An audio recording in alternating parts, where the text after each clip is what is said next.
Welcome to this week's Artist on Art. I am your host, Nana Milkovich. This is the radio station KZSC, the great 88, and I have the pleasure of speaking with an actor-artist, Rick Kuhn, today, and then later in the show I'll get to be speaking with this year's Rydell Fellowship winner artist. I'm going to make it a little mysterious and not tell you who that will be because they just unveiled this year's winners of the Rydell Fellowship. And Rick Kuhn is here. Hi. Hi, Rick Kuhn. I wanted to give you a little introduction. Sure. You were here on the show last summer because you were a part of a play called Cell Talk. Right. And this was with Dana Bagshaw. Dana Bagshaw, who wrote and produced the play. And it was a very interesting role for you. And you're back, I would think. It sounded like it was very interesting. It was. And you're back to 1400s is an interesting period to try to recreate. 1400s and married to kind of a crazy woman. Right. And having to deal with it. Yeah, very zealous. And it's based on a true story that Dana Bagshaw, a local playwright here in Santa Cruz, she heard the story and had to write the play and made the play. And it's about the first autobiography written by a woman. Right. And her name is Marjorie Kemp. Marjorie Kemp. And Julia of Norwich was another writer, early writer, female writer in the English language, and they met each other, and they actually, Julia being older, helped Marjorie get through all the things that she was going through. And it was basically it was all about their spiritual experiences, which were extreme. and I played the husband who had to deal with it and wasn't having these spiritual experiences, but had to kind of, go along with it and couldn't get out of the situation easily because, at that time marriage was a sacrament. And so he basically adapted to the situation. It was interesting. Yeah, psychologically playing somebody from the medieval period, and it was an amazing story. But you're here today because you're on to new and exciting things, being the actor that you are. We're having our 19th annual 810s at 8 Festival, folks. What an amazing accomplishment for the founders of 810s at 8. And I want to first describe to our lovely audience, what does this 810s at 8 mean? Well, first of all, it's part of Santa Cruz Actors Theater's offerings. And Actors Theater has been around for many, many years. And about 20 years ago, almost 20 years ago now, Wilma Marcus Chandler founded this festival as a way of bringing in new playwrights. And basically, it's asking people to submit their 10-minute plays, and anyone can submit them, and new writers usually do. And these are 10-minute plays, and we produce 8 of them for 810s at 8, and then we produce another 8 for the best of the rest right after 810s at 8, and it's always in January, February time frame. So it's a great opportunity for new playwrights to try out, to submit material and to see it produced maybe for the first time. And obviously for the actors involved, it's all new kinds of material. And for the directors also, we get 8 different directors, actually 16 directors over the 2 festivals, getting the opportunity to have experience directing actors in a new play. So it's really great for the development of the theatrical arts in the region. It's also a great opportunity for the audience to see some new plays and some interesting plays. And the thing about it is they're all different.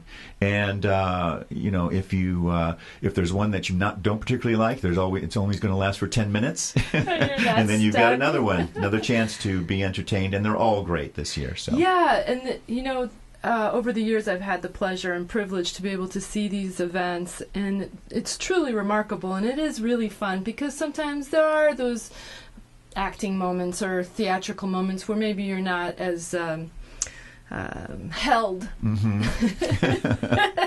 Invested.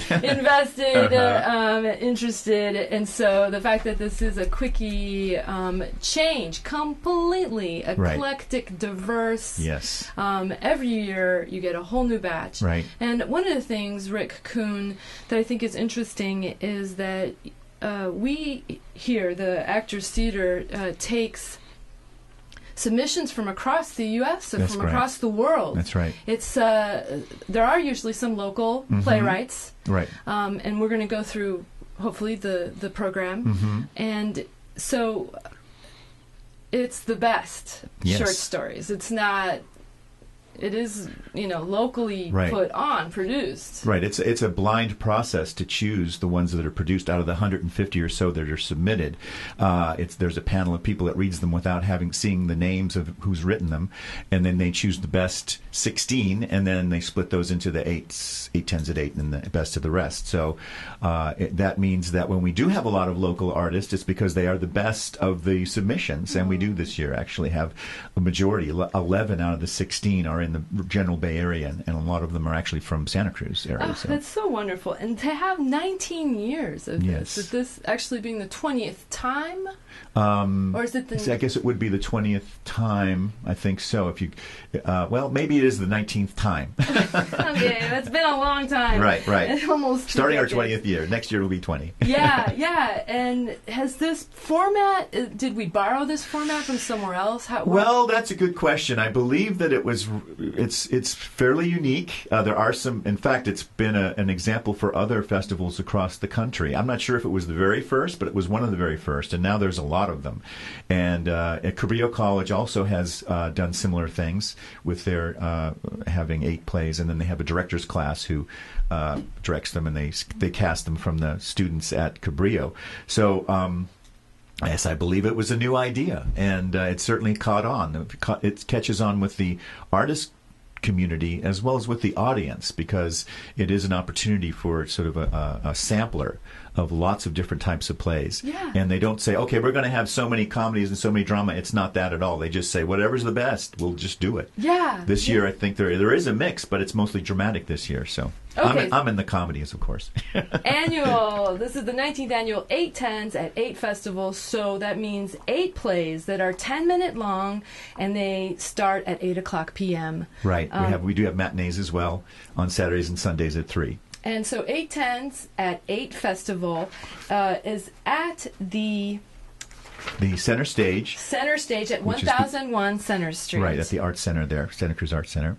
And the 8/10s at 8 began, was it last week? When was your first? Let's see, I think it was the 3rd. We started right after the beginning of the year. And so this weekend will be the 3rd weekend. right, and then we have one The more this coming weekend, and then the weekend after that. So get For the going, 8/10s. folks. For the 8/10s. So And you then get, for Best of the Rest is the next week after that. So we have it January 17th, 18th, both at 8 p.m., and then January 18th and 19th at 3 p.m. That's right. Also Thursdays, so we also have, I can't see the calendar. January 16th, Correct. Thursday at 8 p.m. So we got Correct. January 16th, 17th, 18th, and 19th. And then we have the next weekend, which is the 23rd, 24th, 25th, and 26th. And we close the 26th. We have 2 shows on Saturday, so it's a matinee and then an evening show. That's fun. And that, again, is the 8/10s at 8 p.m. And then begins the Best of the Rest, which is the other 8 plays Right. that were chosen out of, you say, around 150 submissions, Correct. quite a few submissions. And that begins January 30th, and it plays the same days, Thursday, Friday, and Saturday at 8 p.m. And then we have Sunday matinees. Correct. I'm not sure if there's a Saturday matinee. I think there is, but I'm sure that the Sunday show is a matinee, and then there is a Saturday evening show at 8. And this is folks all on Facebook at 8/10s at 8. Right. Where And it's you can also find- on Brown Paper Tickets. You can do a search on 8/10s or Best of the Rest at Brown Paper Tickets, and then you can see what dates and prices. We do have 2-for-1 tickets on Thursday evenings and on the matinees. Oh, that's great to know. Mm-hmm. So we've got 8/10s at 8 Festival now in its production, and then we've got the Best of the Rest beginning January 30th. I'm here on Artist on Art here at KZSC with Rick Kuhn, who is one of our local actors, and you have a pretty good acting. I mean, you're acting a lot. Yeah, lately I am. And that's wonderful for It an is. actor. It's not an easy art form. No, it's not. It does take time. Doesn't pay much, or if anything, in this area. And but it's something that certainly for us that do it, we get a lot out of it, and a lot of just joy in presenting all these different ideas to people. And it's a great way to present ideas that might be difficult to present in other media, or just to write about, or just to hear speeches about, let's say, but to see it played out and to see other perspectives played out in front of you, and some perspectives that are not easy to take necessarily, and tragic or difficult, but to see them presented like that, I think it is life-changing for people, and that's one of the reasons I do it. Also, I just love to get up in front of people and get attention, but that's true for all actors. And I think it's also important for us as actors that we want to create a reality as closely as we can in a live venue. I mean, we're right in front of you. It's not TV, it's not the movies, and things happen differently every night, and it's exciting for us as artists, as well as hopefully for the audience, and I'm sure it is, because they all really seem to enjoy it. Yeah, and the interactivity, the in real time presentation, performance aspect, that you're in it, and that how the audience reacts, feeds the actors, and the actors react, and the audience reacts, and it's a dialogue, as well as with the playwright. That's right. Also, you have to react to whatever might happen that day. If the sound effect doesn't go out quite right, you just got to play with it, you know. And so it's. Improv skills are very valuable. Okay, Rick Kuhn, let's go through the 8 plays that were selected for 8 Tens at 8 this year, 2014. The first show of the Act 1 is Motherhood. Correct. And this is written by Elise Melmon. Correct. And tell us a little bit about it. Basically, it's what you might call a historical slice of life, looking at an artist, in this case Whistler, and his process of deciding for what he would do for his next piece of art, and his interactions with people that are close to him, and what comes out of that. And so it's sort of an art play, if you will. I love that. And so is the mama there? The mom is there. I don't want to give away too much, but the mom is there. That's very intriguing. Yeah, isn't it? What is she saying? Yeah, you got to find out. Yeah. What kind of relationship do we have right there, and do they have? And Elise Melmon, is she one of our people, or is she? Is she local? I don't know. That's for okay. sure. Doesn't matter. I'd I'm have sure to she's look still up. beautiful. I don't know her personally, but. And then the next play is Speed Dating. And that's one of the ones that I'm in. That's right. And it was written by James Chadbourne. Oh, I forgot. Did we say Andrew Stewart is directing. That's right, yeah, Motherhood. Correct. Yeah, He's local director. I was going to go back to that as well. So Motherhood is written by Elise Melmon, directed by Andrew Stewart, and the actors that are in it are Andrew Davis, Ali Epi, and Deborah Louise Bryant. Right. Then we have Speed Dating by James Chadbourne, and it's directed by Joan Van Antwerp. Correct. And you are in this production. I am. And it's a comedy. It is a comedy. It begs for comedy, speed dating, the concept itself. And so you've got a couple pairs of couples? No, actually, it's a woman who's basically then has to deal with all these guys rotating through. So Patricia Hall plays the woman. Correct. And the different men are Scott Kravitz, yourself, Rick Kuhn, Davis Banta, Justin Singleton, and Jacob Ellis. Right.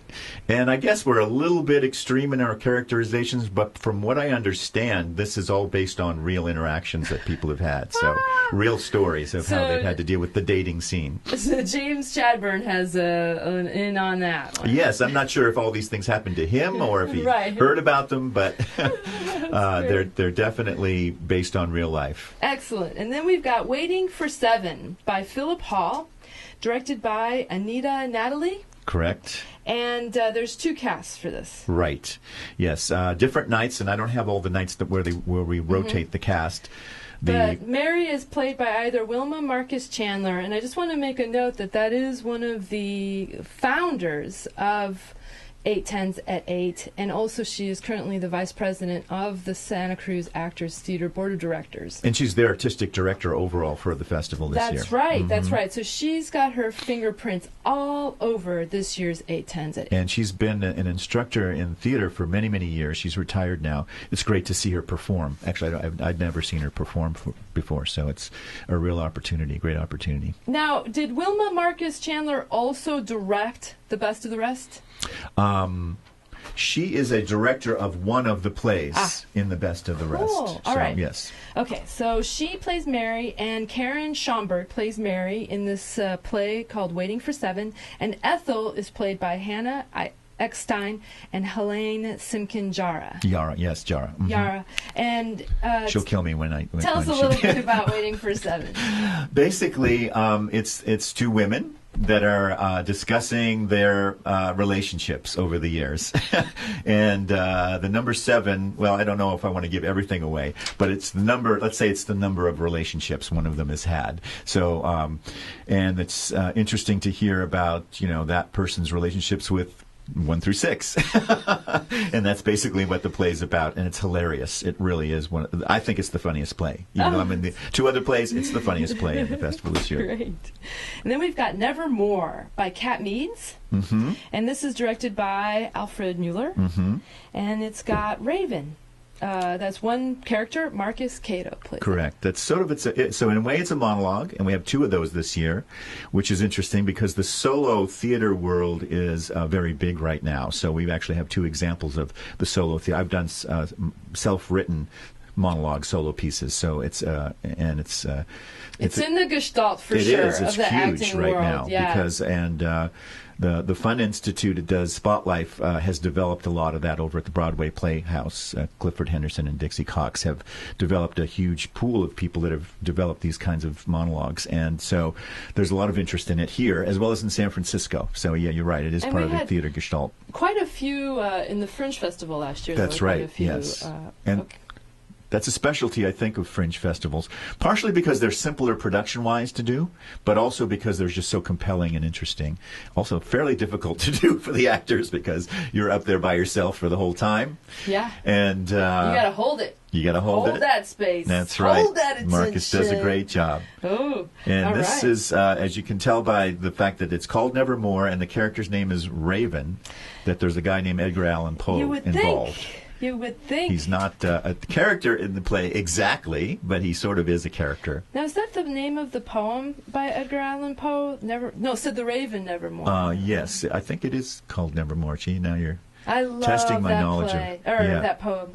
So it's not the poem itself. It's about the Raven's reaction, let's say. Fun. Yeah. Marcus Cato plays that. Then we start our Act 2. We have Strawberry Fields by Ian McRae, and it's directed by Robin Aronson. Mm-hmm. Wonderful. And this is also the monologue we were just talking about. Correct, yes, the second one. That's a solo piece, basically. Strawberry Fields, I'm thinking Beatles. Joey is the name of the character, and it's played by Chad Davies. Right, he's great. And Ian McRae is an actor and director locally, and he's done a lot of work. In fact, I was in a play that he wrote last season for 810s called Dudes Like Us. So he's a great writer. And this is an interesting play that is set in New York. And Joey is a retired policeman. And he had some interaction with one of the Beatles. And it was a relatively tragic interaction. And he has an interesting view of life and as a result of his experiences, that being one of them. And it's an interesting view. It's one that maybe I would say is relatively hard to take for some people. Yeah. But it's getting me upset just thinking. Yeah, but it's the possibility. to see the world through another person's eyes is one of the things about theater that's important, I think. And so that's what this does. It's a character that not everybody runs into every day, but it's a kind of character that's out there, and that's a kind of person that we have to interact with, and we really need to know about everyone's experience of life. And so that's what this does for me, is it lets me see the world through the eyes of somebody who maybe doesn't really have the same opinions that I do, and that's one of the things that theater can do. Yeah, in a safe way. Right. And then we got Last and Always by Alan Baker. And this is directed by Peter Gelblum. And this has got two characters, Kevin and Matt, and those are played by Kip Allert and Nat Robinson. Correct. And I just worked with Nat during the holidays up at Mountain Community Theater. We did It's a Wonderful Life together, and he played George and I played Clarence. So a real connection with Nat. And I've also worked with Peter, and also Kip last year was in 810s. And Last and Always is connected to the events of 9/11 and the very personal effects of those events on two people. And so it's another one that's a little bit it sounds dramatic. Not a comedy. Not a comedy. More like a tragedy. Yeah, and for the second act, what we've done what they've done in programming is the two first ones are more dramatic, and the second ones are more comedic. So, second two, I mean, of the four in Act 2. So yeah, it's a great piece. It's very dramatic and emotional. And then we have Santa's Story by Mark Cornell, and this is directed by Karen Babbitt. Right. And we've got John and Santa Claus. Yes. John's played by Marcus Cato. Right. And the Santa Claus is played by J.J. Porter, who I'm sure makes a great Santa Claus. He's great. Both of them are great. And, of course, Marcus is playing two roles as I am, and a couple other people. Davis Banta also plays two roles in the festival this year. And J.J. is wonderful. Karen Babbitt teaches stand-up comedy, so you know this is going to be funny. And she's also an actress. I just worked with her in It's a Wonderful Life as well. She was in that production. And this one is about sort of the disappointment of one person in Santa Claus and how he resolves that disappointment directly with the guy himself. All right. And then our last play is The Return by Ross Tendowski, and it's directed by Miguel Reyna. And this is the one that you're in as well. Right. With Davis Banta. We've got Mr. Bainbridge, played by Davis Banta, the man, Rick Kuhn, Linda Patricia Hall, and Stephen Nick Bruston. Tell us a little bit about The Return. Yeah, this is actually the speed dating. Davis, myself, and Patricia are all in it together, and so also this piece. So there's the three of us are working together in both pieces. And this is a very funny piece. Nick is very funny in it. And it's a slice of life again of returning what happens in or can happen in the extreme situation where you're returning something to a store that you bought. And I've worked with Miguel several times, both as an actor and a director. He directed me at MCT and several times in The Twilight Zone and in Dr. Jekyll and Mr. Hyde over there at MCT, Mountain Community Theater.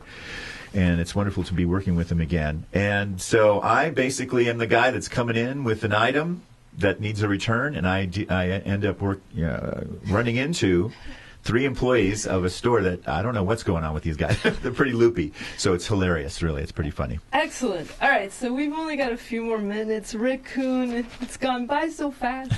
I want to make sure everybody knows that the remaining dates for 810s at 8 is this coming Thursday, the 16th, the 17th Friday, the 18th the Saturday. They're being at 8 o'clock p.m., 810s at 8 p.m., and then we have the 19th Sunday at 3 p.m., and then we have the following weekend, which is the 23rd, 24th, 25th, and 26th are the dates.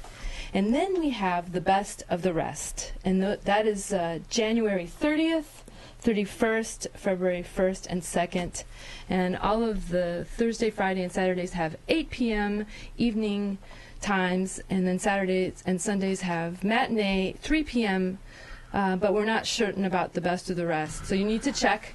And I want everyone to know that if you want to submit a 10-minute play for next year's festival, the deadline is July 1st, and I know that's a little far in advance, but you know, as a playwright, it takes time. And so if you get started today, maybe you'll be able to submit something. I'm thinking about submitting something myself. Excellent. And the guidelines are that you have no more than 10 pages, but can be less, which means it can be shorter than 10 minutes. Mm-hmm. And then we have any size cast, simple setsto. You want the standard play format, and some other things. that you can find where these guidelines? I believe these are also at Santa Cruz Actors Theater's website. Yes. Okay, and if you want, I'm going to give you the address just in case. It's Actors Theater 10-Minute Play Contests at P.O. Box 7084 in Santa Cruz, California 95061. All of this information will be on artistonart.com. You'll be able to see that as well as a lovely video of Rick Kuhn. Oh, they're going to see me. And our Oh my podcast goodness. if you missed any part of the Comb my show. hair. I'm going to have to say goodbye, Rick. Well, thank you so much for having me. I really appreciate the time. Yeah, and I can't wait to see the plays. They're so much fun, and if you haven't gone to see one of these folks, it really is such a good time. Yeah. You can't go wrong with 8 tens at 8. Right. The plays all at the 1001 Center Street Theater, and please stay tuned for more Artist on Art, where I'll be speaking with the Professor Beth Stevens, who is this year's Rydell Fellowship Awardee. Thanks for staying tuned. Sit back and relax. We're going to do a little Cesare et voir.